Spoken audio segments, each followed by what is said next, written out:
Melchior served as an Astartes of the Blood Angels of the Sword of Baal.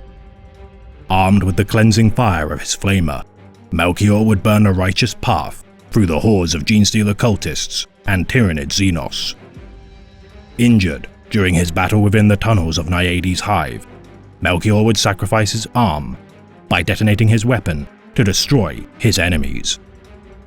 Returning to the side of his brothers, Melchior would, though gravely injured, resolve to face the enemies of his Imperium.